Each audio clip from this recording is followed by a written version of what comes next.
이번 한 주간 우리 한국 사회에서 가장 이야기되었던 화자 중 하나는 노벨 문학상일 것입니다. 한국인 최초로 노벨 문학상을 수상한 한강 작가에 대해서 저도 읽었던 책들과 아직 읽지 못했던 책들에 대해서 살펴보는 시간을 가졌습니다. 노벨 문학상 작가의 작품을 원어로 읽을 수 있다는 것은요, 굉장히 축복받은 일입니다. 우리나라는 어떤 의미에서 지금 굉장히 축복받은 상황 가운데 있다는 거죠. 그러다가 제가 한 기사를 읽었는데요, 아직 미출간된 원고가 있다는 것입니다. 90년 뒤에 공개될 작품의 이름은 사랑하는 아들에게라는 작품입니다. 노르웨이에 있는 미래도서관이라는 곳이 있는데요, 그 미래도서관에서 작가 100명을 1년마다 한 명씩 세계에 있는 작가 중 가장 인상적인 작가에게 미출관 원고를 받는 겁니다.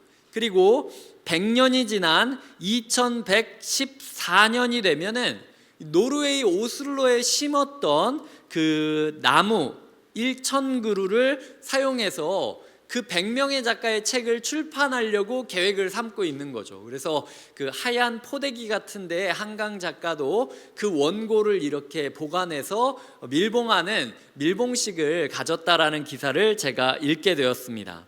이 작가가 이 프로젝트를 앞두고 우리 모두 죽어 사라질 수도 있는 100년의 시간을 그리워하고 기대하면서 미래에 대해 기도하는 마음으로 이 작품을 썼다라는 이야기를 한 것을 읽었습니다. 특별히 이 작가에게 아이가 한 명 있지 않습니까? 이 아이가 나중에 자랐을 때 100년이라는 시간이 지나 이미 세상을 떠난 것이 거의 확실하게 될 어머니의 원고를 그 아이가 혹은 그 다음 세대가 접하게 될 때 어떤 감격으로 마주하게 될까? 나와 같은 나이, 어쩌면 나보다 어린 나이에 맞이하게 될 그 나의 어머니의 마음과 흔적을 다음 세대들이 접할 수 있는 것이지 않습니까?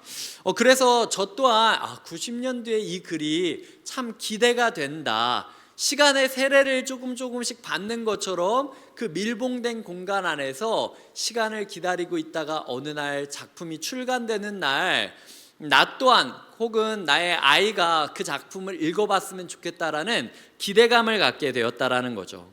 그런데 만약 누군가가 노벨 문학상 작가의 미출간된 작품이다 라는 호기심 때문에 몰래 노르웨이 미래도서관에 들어가서 그 작품을 훔쳐서 경매로 낸다라고 하면은 어떤 상황이 발견될까요?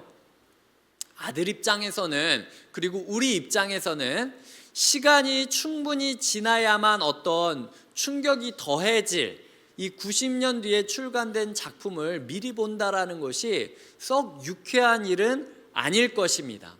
이런 모습들을 우리가 스포일러 한다 아니면 강탈해서 한다 라고 이야기를 하곤 하는데요, 사단이 지금 예수님의 사역을 앞둘 때에, 사역 초기에 예수님의 사역을 미리 미출간된 원고를 빼내가지고 발표하는 마음으로 지금 얘기를 한 거고, 예수님은 그거를 막으시는 장면이 오늘 장면입니다. 스포일러 하면은 제가 또 생각나는 일이 있는데, 제가 고등학교, 대학교 시절에 어느 날부터인가 영화가 개봉하면 꼭 개봉 당일날 영화를 보려고 하는 일들이 저에게 많이 있었어요. 그 이유 중 하나는 제가 어렸을 때에 그 영화가 있었는데 귀신을 보는 아이에 대한 영화였습니다. 아마 다 아실 수 있어요. 근데 제가 그 신사역에서 올라와, 강남 신사역에서 올라와 브로드웨이 극장이라고 조그마한 극장이 있었는데, 거기서 보려고 영화를 기다리던 중에 어떤 사람이 뛰어가면서 누구누구가 귀신이다 이렇게 하면서 뛰어간 거예요. 제가 그때 그 배우의 이름을 듣고 다시는 내가 영화를 늦게 보지 않으리라 결심하면서 영화를 보는데도 계속 찜찜한 거예요. 나는 끝을 알고 있으니까. 그래서 그 감동과 충격이 저에게는 식상함이나 짜증으로 오히려 변질되는 것들을 경험하게 되었습니다. 오늘 본문은 예수님 사역 초기에 가버나움에서 있었던 일을 그리고 있습니다. 왜 가버나움이어야 했는가? 이사야 9장에 보면은 9장 1절, 2절, 7절에 스불론과 납달리 땅에 하나님께서 빛을 비추실 것이요 그 빛을 비추는 사역을 사람의 노력이 아니라 여호와의 열심으로 이루실 것이다라는 구절이 등장합니다.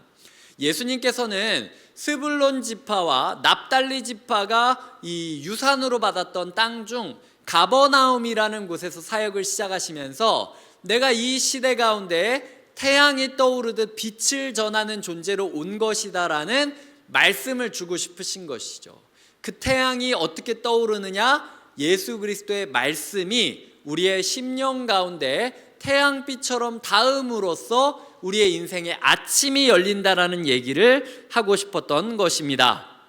가버나움은 인구 1000명의 제법 큰 도시로서 상업과 어업이 발달했던 갈릴리 북쪽에 있었던 도시였다라고 합니다. 안식일, 오늘 안식일이죠. 금요일 일몰과 함께 회당 지붕으로부터 나팔이 3번 울려 퍼지며 안식일이 시작합니다. 안식일이 시작되면 모든 가정은 가정 안에 불빛, 촛불 같은 불빛을 켜두었고 안식일이 끝날 때까지 그 불빛을 계속 비춰둠으로써 아까 이야기했던 스불론과 납달리 땅으로부터 시작될 새로운 빛을 소망하는 그 날들을 보냈다라는 거죠. 그리고 회당에서 오전 9시에 기도를 함으로 시작을 해서 기도, 찬양, 성경 봉독, 그리고 돌아가면서 그 성경에 대해서 설교를 하고 쉐마라는 기도문을 다 같이 암송을 하고 다 같이 신앙을 고백하면서 회당 예배를 마치게 되었습니다. 예수님께서는 이 토요일 아침 지금 9시부터 시작하는 기도, 찬양, 성경 봉독, 강해, 쉐마 암송, 신앙 고백으로 이루어지는 회당 예배의 순서 가운데 이 두루마기를 그냥 쫙 펼쳐서 랜덤으로 읽는 거였거든요. 오늘 우리에게 주시는 하나님의 말씀은 이번 주에는 이사야 9장을 읽고 다음 주에는 이사야 10장을 읽고 이런 식이었는데 예수님이 낯선 회당에 등장하셔서 처음 들을 수도 있는 준비되지 않은 성경 구절을 듣고 누구 혹시 이 구절에 대해 한마디 하실 분 있으십니까? 라는 이야기 가운데 예수님이 내가 할 말이 있다 라고 해서 설교단에 나와서 지금 설교를 시작하신 것이죠. 사람들 입장에서 봤을 땐 아니 지금 미리 설교문을 짠 것도 아니고 오늘 우리가 무슨 봉독을 할 건지 알지도 못했던 외부인이 여기 와서 처음 성경 구절을 들은 것만으로도 이렇게 술술술술 얘기를 잘할 수 있는 거야? 라는 사실이 너무 놀라워서 야 진짜 권위가 있구나, 저 사람은 진짜 뭐가 있는 사람이구나 라는 생각을 하던 중이었습니다. 오늘 본문에 반복되는 키워드가 있습니다. 그 키워드를 통하여 핵심 구절을 찾아보겠습니다.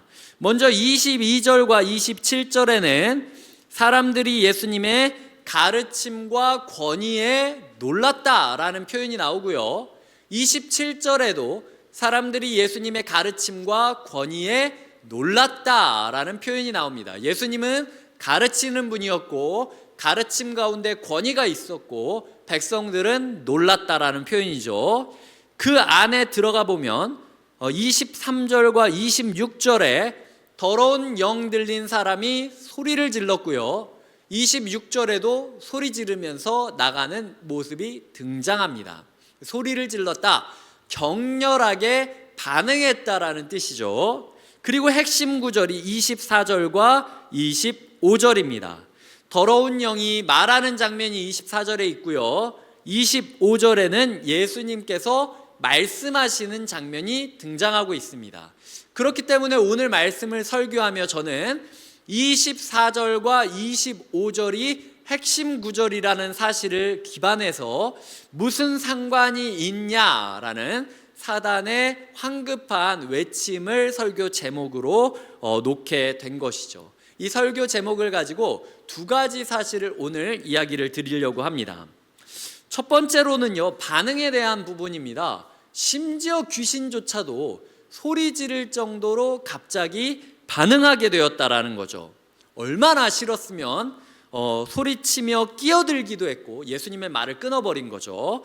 나가라고 하시니 소리 지르며 도망가는 겁니다. 쫓겨나는 순간까지도 와! 막 소리 지르면서 방해하는 것이 사단의 전략이라는 거죠. 사단의 말과 예수님의 말이 24절 25절에 있지 않습니까? 예수님은 항상 말씀하시는 분이고 사단은 필사적으로 예수님의 말씀을 끊으려고 노력하는 게 사단의 역사라는 거예요. 사단은 예수님께 반응했습니다. 하나님은 오늘 우리에게 물으십니다. 이번 한 주간 너는 어떤 말씀 앞에 서봤느냐? 그리고 어떤 말씀에 반응했느냐? 하나님은 태양빛이 세상을 비추는 게 당연하듯 말씀을 너무 하고 싶은 분이에요. 우리가 하나님의 말씀이 들리지 않는다, 하나님이 나에게 뭘 원하는지 모르겠다고 하는 거는요, 의도적으로 말씀을 안 들으려고 하는 거든지 아니면 눈을 감고 버티고 있는 모습입니다. 하나님께서는 우리보다 더 크게 말씀을 주고 싶으셨기 때문에 하늘에서 우리에게로 지금 내려오셔서 친히 말씀을 하는 존재이지 않습니까? 자기가 설교하는데 사단이 방해하니까 입 다물고 있으라고 소리치면서 설교를 이어갈 정도로 너무너무 우리에게 말씀을 주고 싶으신 분이에요. 그런데 지금 성도님들 마음 가운데는 한 주 동안 지금 딱 마음에 와닿았던 말씀이 어떤 구절이 있느냐는 거죠. 그리고 심지어 귀신조차도 예수님의 말씀에 반응해서 소리 지를 정도로 나왔는데 우리는 과연 예수님의 말씀 앞에서 반응하고 있는가라는 부분을 돌아보아야 된다라는 것입니다. 성경 말씀에 그렇다면 어떻게 반응해야 할까? 먼저 귀신의 고백을 우리가 찬찬히 살펴보겠습니다. 제가 자막으로 보여드릴게요. 24절에 보면 나사렛 예수여 라는 고백이 나오는데, 나사렛 예수라는 건 지금 처음 본 거잖아요. 회당으로 들어오는 예수님을. 그럼에도 불구하고 이 예수가 나사렛에서 시작되었던 인간적인 뿌리가 있었다라는 사실을 정확하게 알고 있었고요. 그리고 우리를 멸하러 왔나이까 라는 표현에서는 예수님의 사명이 무엇인지 정확하게 이해하고 있는 모습을 알 수 있습니다. 그리고 나는 당신이 누구인 줄 아노니 하나님의 거룩한 자니이다. 이게 스바냐 말씀을 기반으로 한 이야기인데요. 사단이 지금 귀신이 성경 말씀을 인용해서 나중에 이스라엘을 회복시키기 위해 올 하나님의 거룩한 자가 바로 당신이라는 걸 내가 알고 있다 라고 스포일러하고 있는 부분이라는 거죠. 예수님이 나중에 십자가에 못 박히고 부활하심으로 말미암아 이야기하고 싶었던 얘기를 사단이 먼저 초를 치면서 회방하고 있는 모습을 그리고 있다라는 거죠. 오늘 본문을 보면은요, 이 구절을 그냥 제자들이 고백했던 구절이라고 쳤을 땐 우리가 박수를 치면서 너무 완벽한 구절이다라고 할 정도로 예수님을 향한 이해가 선명합니다. 예수님이 나사렛으로부터 시작되었지만 하나님의 거룩한 자이셨고 그 약속된 하나님의 거룩한 자로서 이 세상 모든 악의 세력을 심판하기 위하여 오신 분이라는 고백을 제자들이 했다면 모두가 박수를 칠 수밖에 없었어요. 하지만 오히려 귀신이 이런 고백을 하고 있다라는 거죠. 즉 제가 하고 싶은 얘기는 성경 말씀에 반응한다라는 것은 지식이 쌓이고 있는 게 아니라는 거예요. 똑똑해질 필요 없습니다. 성경 말씀을 읽을 때 공부 잘하는 사람은 더 은혜를 받을 수도 있겠죠. 하지만 아시다시피 성경 말씀을 은혜 받으면 받을수록 은혜에 대한 책임도 커지는 거예요. 차라리 내가 성경 말씀을 잘 모르더라도 받은 말씀을 어떻게든 살아보려고 꿈틀거리기라도 하는 것이 예수님이 원하는 모습이라는 거죠. 내가 성경 구절을 조금밖에 알지 못한다라고 전혀 좌절하지 마십시오. 아는 것만 행하시면 되는 겁니다. 더 많이 아는 사람은 더 큰 책임이 주어지는 것이고, 더 모르는 사람은 감사한 마음으로 책임을 조금밖에 주지 않는 하나님을 찬양하며 그냥 깨달은 말씀을 실행하면 된다라는 것이죠. 사람들은 어떻습니까? 놀라죠. 이 27절에도 그렇고 34절에도 모르고 사람들이 많이 놀라는 모습들을 볼 수 있는데, 그렇게 놀랐음에도 불구하고 사람들은 예수님의 말씀을 믿고 변화됐다라는 구절이 없어요. 사람들이 놀란 것까지만 있고 그래서 예수님께 나아가 회개하고 제자가 되었다라는 표현은 없다라는 거죠. 지식이 쌓여가고 예수님의 말씀을 듣고 놀라는 것만으로는 반응이 적절하지 않다는 겁니다. 예수님은 우리가 순종하기를 원한다라는 거죠.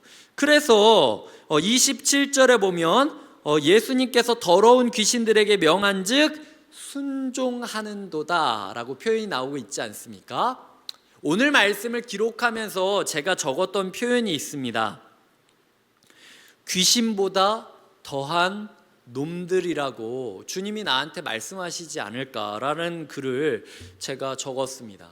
야, 귀신도 내가 말하는데 견디지 못하고 지금 끼어들 정도로 즉각적으로 반응하는데, 넌 내가 지금까지 10년 동안 20년 동안 너에게 말씀을 줬는데도 반응한 구절이 뭐가 있니? 야, 징하다. 진짜 귀신보다 더하다 니네가 라고 예수님이 이야기한다면 얼마나 슬프겠습니까? 우리의 삶 가운데 그저 그냥 받은 구절이 몇 구절이 되든 그 구절을 살아내기 위하여 노력하는 발버둥과 몸부림이 필요하다라는 것이죠. 이 귀신이 지금 어디서 나왔는지 기억하셔야 돼요. 회당에서 나왔습니다. 어디 산골짜기에서, 어디 먼 그 바다에서 귀신이 헤매이던 게 아니라요, 귀신이 회당 안에 있었던 거예요. 아무도 귀신이라는 걸 몰랐습니다. 왜냐하면 회당이 그 규칙이 있었기 때문에 함부로 부정한 사람들을 회당 안으로 못 데리고 들어와요. 심지어 귀신 들린 사람을 왜 데리고 들어오겠습니까? 그런데 멀쩡한 사람인 줄 알았는데 예수님의 말씀을 듣다 보니까 이 사람이 귀신 들렸다라는 것을 발견하게 되었다라는 거예요. 지금 이 자리에 있는 성도님들의 삶은 어떻습니까? 마음이 어떻습니까? 귀신이, 우리가 공포 영화를 보면은 막 토를 엄청 많이 하고 아니면은 목소리가 걸걸해져 가지고 막 뱀 나오는 소리처럼 이렇게 쉬쉬거리고, 그것도 아니면은 몸이 막 공중에 붕붕 뜨고, 우리가 귀신 영화들을 보면은 좀 그렇지 않습니까? 하지만 귀신의 모습이 뭐냐? 말씀할 때 말씀을 듣지 못하게 만드는 것, 말씀을 받아들이지 못하는 것이 귀신이 하고 있는 말이라는 거예요. 지금 이 자리에 저는 모르지만 본인은 알겠죠. 머릿속에 잡생각이 둥둥 떠다니면서 이게 목사가 설교를 하고 있을 때 지금 저는 보면은 너무 열심히 집중하고 있는 것처럼 보이지만 하나님은 안다라는 거예요. 너 지금 귀신의 영향력 아래서 필사적으로 말씀 방해하게, 말씀 반응하지 못하게 막히고 있구나 라고 느껴지는 더러운 영에게 말씀을 훼손당하고 있는 사람들이 있다라는 거죠. 그렇다면 우리가 이 더러운 영을 쫓아버리기 위해선 무엇이 필요하냐? 말씀 제대로 듣는 것부터 시작하는 것이 필요하다라는 거죠. 스가랴 13장 1절부터 2절을 한번 읽어주셨으면 좋겠습니다. 스가랴 13장 1절부터 2절입니다. 시작. 그날의 죄와 더러움을 씻는 셈이 다윗의 족속과 예루살렘 주민을 위하여 열리리라. 만군의 여호와가 말하노라. 그날에 내가 이 땅에서 끊어서 기억도 되지 못하게 할 것이며 거짓 선지자와 더러운 귀신을 이 땅에서 떠나게 할 것이라. 이 더러운 영이라는 표현이 구약 성경에 유일하게 등장한 장면이 이 스가랴 13장 1절부터 2절입니다. 더러운 영이 뭐랑 패키지가 되죠? 거짓 선지자랑 패키지가 된다라는 거예요. 소위 말해서 우리 교회 안에도 더러운 영의 지배를 받는 사람들이 있을 수 있다라는 겁니다. 만약 이광희 목사라는 설교자가 자기는 살아보지도 않은 말씀을 가지고 그렇다더라 저렇다더라 이런 식으로 이야기만 하고 있다면 저 또한 거짓 선지자가 되는 거예요. 한 주간 제가 성도님들한테 이야기를 하기 위해선 저 먼저 하나님의 말씀 앞에 굴복되어서 말씀에 반응하고 말씀을 실천하고 말씀을 추구하면서 살아가는 모습이 있어야지, 그게 아니면 저 또한 더러운 영의 지배 가운데 있게 된다라는 거죠. 교회 가운데 이런 말들이 많이 있습니다. 하나님은 사랑이시니 집사님 좀 못해도 괜찮아요. 저는 이렇게 핑계대면서 신앙생활을 예수 그리스도께서 이거 해라 라고 하는 메시지를 자꾸 훼손하면서 안 해도 돼, 하면 좋지만 안 해도 괜찮아 라는 식으로 가고 있다면요, 이게 더러운 메시지라는 거예요. 주님께서 우리의 마음 가운데 마치 총질을 하시듯 뜬금없이 말씀을 주실 때가 있습니다. 그래서 길을 가다가 갑자기 라고 생각이 들 때가 있고, 설교를 듣다가 뜬금없이 생각이 날 때가 있어요. 이게 성령님의 음성이라는 거예요. 하라, 실천하라 라고 이야기하는데, 에이 잡생각 떨쳐야지, 뭐 한두 번인가, 이런 식으로 말씀을 외면하게 되면은 우리가 더러운 영의 지배 가운데 있게 된다라는 것이죠. 큐티를 할 때 어떤 말씀이냐고 물어보면 어떻게 대답하십니까? 저도 아이랑 큐티를 하면서 이야기를 나눠보면은 오늘 무슨 말씀을 묵상했는지 꽤 제법 이야기를 잘해요. 근데 제가 꼭 물어봅니다. 그래서 너는 어떻게 기도할 거야? 그래서 너는 어떻게 살 거야? 라고 물어보면은 나름대로 막 그걸 노력하고 다음 날이 됐을 때 진짜 그렇게 살았느냐라고 제가 물어볼 때가 있어요. 우리가 말씀을 묵상하고 큐티를 하고 설교를 듣는데 머릿속 지식만 쌓여가고 아니면 놀라움만 쌓여가고 있는가? 그게 아니면 하나라도 좋으니 구체적인 반응을 하고 있는가? 이 부분에 있어서 반응이 없고 지식과 놀라움만 쌓아가고 있다면 그 큐티는 더러운 영의 지배를 받고 있는 큐티라는 것이죠. 우리는 깨끗한 영, 성령의 지배를 받아 말씀을 묵상하고 변화를 해야 되는 것을 꿈꿔야 된다라는 겁니다. 말씀을 반응한다라는 게 이렇게 어려운 일이에요. 제가 막 오늘 말씀은 이러니까 무조건 이걸 하십시오라고 얘기하지 않는 건, 하나님께서는 인격적이시기 때문에 항상 수준에 맞는 말씀을 주세요. 똑같은 설교를 하더라도 A라는 스텝에 있는 분들은 A라는 적용 말씀을 주시고요, 어떤 레벨이 높은 사람들은 또 그 사람들이 돌파할 만한 무게의 순종의 부분들을 요청하실 때가 있다라는 거죠. 중요한 건 어떤 메시지든 깨닫게 된 메시지를 따라 살아가셔야 된다라는 것입니다. 두 번째로 오늘 제가 이야기 드리고 싶은 것은, 예수님께서 사단의 말은 끊으셨지만, 입 다물어라 25절에서 이야기하셨지만 무슨 상관이 있나이까라는 사단의 말을 끄는 것과 달리 우리에게는 항상 사랑의 관계로 다가오신다라는 거예요. 오늘 본문을 보면서 제가 의아했던 건, 예수님이, 내가 생각하는 예수님의 모습은요 항상 사랑의 모습입니다. 우리의 작은 신음까지도 듣기를 원하시고 다가가시면서 품어주시는 분이 예수님의 모습이거든요. 사단한테는요 칼 같습니다. 말하지 말아라, 스포일러 하지 말아라, 입 다물고 그냥 나가라 라고 이야기하고 있다라는 거죠. 그것이 예수님이 우리와 상관이 있다라는 의미라는 거죠. 오늘 24절에 보면 무슨 상관이 있습니까? 라는 표현이 나오는데요, 원어로 그 단어를 보면은요, 왜 우리에게 그리고 당신에게, 요게 그 무슨 상관, 우리가 당신과 무슨 상관이 있습니까? 라는 한글 번역이 왜 우리에게 그리고 당신에게 라는 문장을 한글로 이렇게 번역한 겁니다. 마치 예수님이 총을 쏜 거예요. 그러니까 갑자기 총에 맞았을 때 구구절절 왜 나한테 이랬습니까? 이렇게 얘기 안 하잖아요. 왜 하필 나, 귀신 엄청 많은데 왜 하필 나, 뭐 이런 식으로 얘기하는 것처럼 귀신이 말을 제대로 이어가지 못할 정도로 지금 당황해서 총 맞은 모습을 그리고 있는 것이 당신이 우리와 무슨 상관이 있습니까? 라는 메시지라는 것이죠. 예수님은요 귀신과는 관계를 맺지 않으십니다. 하지만 우리를 위해서는 세상에 침투하셔서 총을 쏘면서 우리에게 말씀을 전하실 정도로 열정적인 사랑을 가지고 계시는 분이 우리 예수님이라는 것이죠. 예수님은 개입하시는 분입니다. 사단의 말이 이어지지도 못할 정도로 총을 쏘면서 우리의 마음을 향해 달려가고 있는 분이라는 거죠. 오늘 말씀을 두 가지로 요약을 해보도록 하겠습니다. 귀신의 말은 단호히 끊어버리신 예수님이 우리에게는 끊임없이 말을 걸고 계심에 감사해야 된다라는 것이 첫 번째 메시지입니다. 이 감사의 메시지, 귀신의 말은 입 다물라고 하고 더 이상 듣지도 않겠다라고 하셨던 칼 같은 예수님이 지금도 우리의 신음 한 구절까지도 듣고 싶어 하시고 그 듣기 위하여 하늘 보좌를 찢고 이 땅으로 내려오셔서 2000년 전부터 지금까지 우리의 이야기에 귀 기울이고 계시다라는 사실을 기억해야 된다라는 거죠.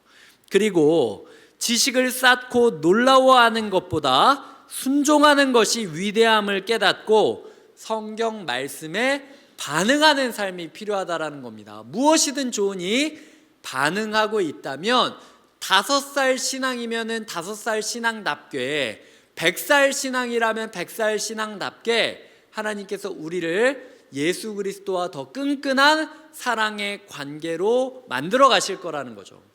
우리도 예수님한테 물어볼 수 있지 않겠습니까?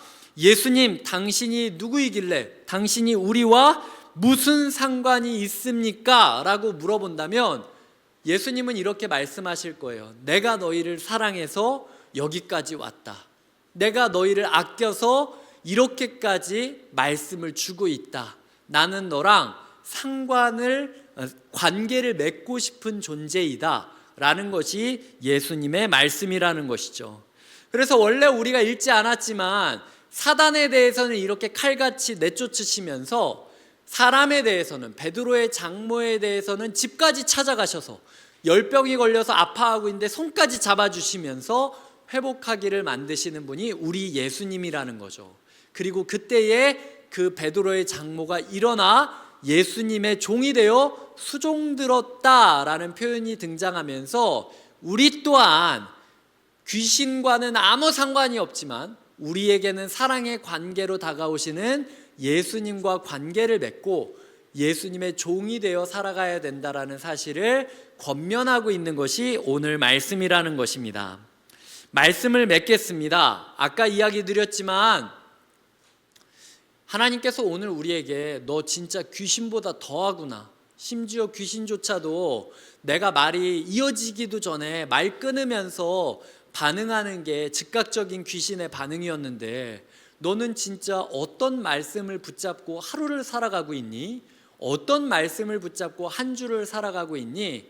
하나님께서는 반응하기를 원하시는 거예요. 정 안 되면 소리라도 지르라는 거죠. 하나님, 제가 말씀에 반응하고 싶다고. 그리고 우리에게 끊임없이 다가오시는, 침투하시는 예수님, 우리를 위하여 사단의 세력에 총을 쏘시고 미사일을 쏘시는 말씀의 예수님을 힘입어 우리가 감사하는 하루를 살아야 된다라는 것입니다. 우리의 삶 가운데 감사와 반응으로 말미암아 예수 그리스도의 제자와 종으로서 살아가시는 한 주가 되시길 주님의 이름으로 축복드립니다.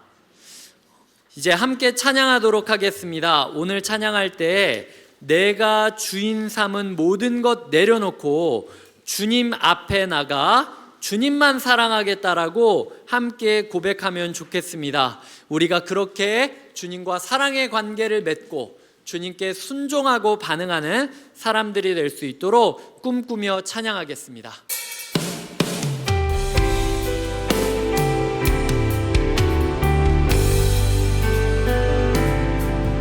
내가 주인 삼은 모든 것 내려놓고 내 주 대신 내 주 대신 주 앞에 나가 내가 사랑했던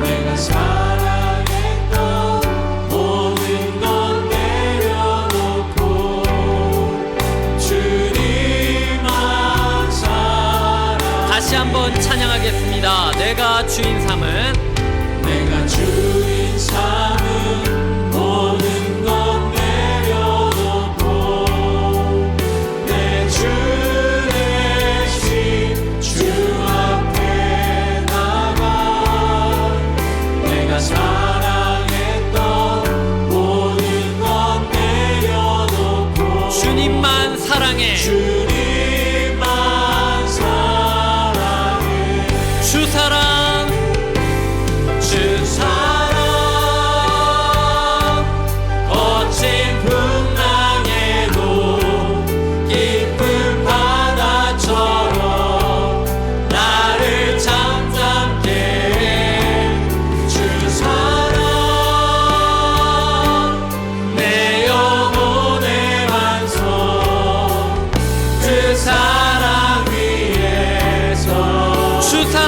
거친 풍랑에도 주 사랑 거친 풍랑에도 깊은 바다처럼 나를 잠잠케 해. 주 사랑 내 영혼의 반석 주 사랑 위에 서리. 이 시간 함께 기도할 때에 우리가 특별 새벽 기도회를 끝낸 지가 얼마 되지 않습니다. 말씀 기억하십니까? 말씀대로 살아가고 계십니까? 이렇게 우리의 삶이 연약하고 흔들리는 것입니다.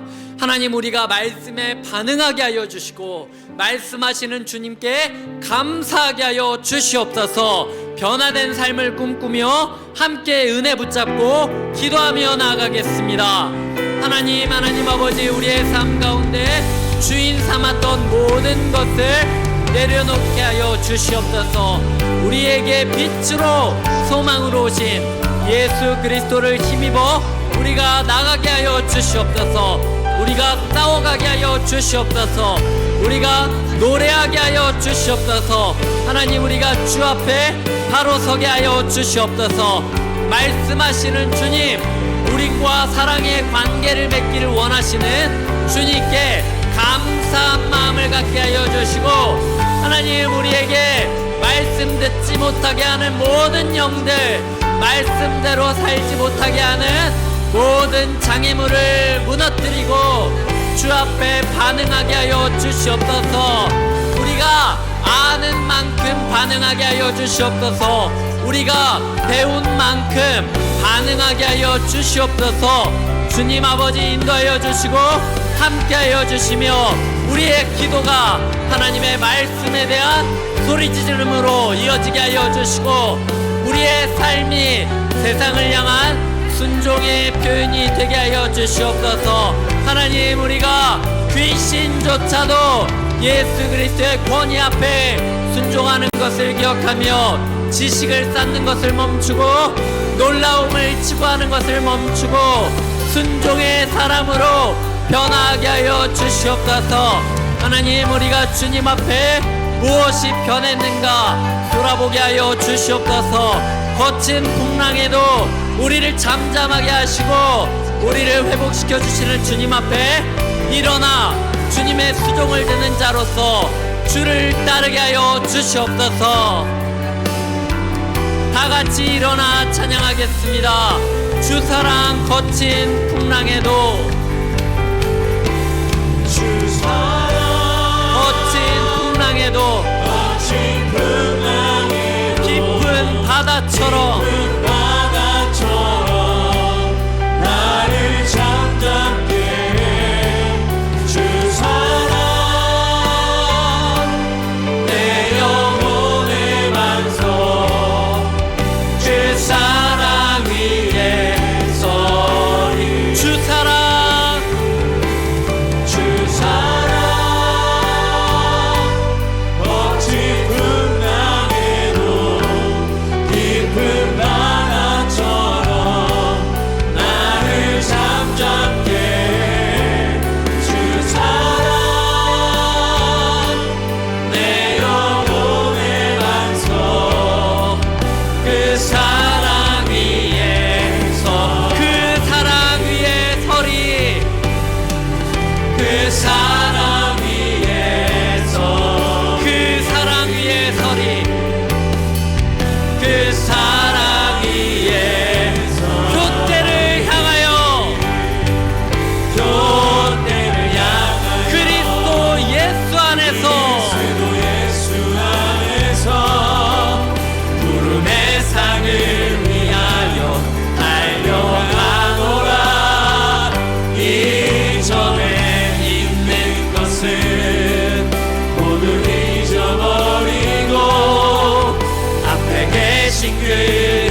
계신 그리스도 깨워 달려가노라. 앞에 계신 그리스도 깨워 달려가노라. 기도하시겠습니다. 하나님, 귀신의 말은 단호히 끊어버리신 예수님이 우리에게는 끊임없이 말 걸어주시고 말을 들어주시니 감사합니다. 지식을 쌓고 놀라워하는 것으로 그치지 않고 순종하고 반응하게 하여 주시옵소서. 예수 그리스도의 손을 붙잡고 일어나 예수 그리스도의 시종드는 주님의 종으로서 살아가게 하여 주시옵소서. 이 모든 삶을 이루실 예수님의 이름으로 기도드리며 우리 주 예수 그리스도의 은혜와 하나님의 사랑과 성령님의 교통하심이 말씀해 주시는 주님께, 개입하시는 주님께, 끼어드시는 주님께 감사한 마음으로 주신 말씀에 반응하여 예수님을 주인으로 모시는 종이 되기를 소망하고 결단하는 주님의 사람들과 곁에 있는 교회에게 지금부터 영원토록 함께해 주시기를 간절히 축원하옵나이다. 아멘.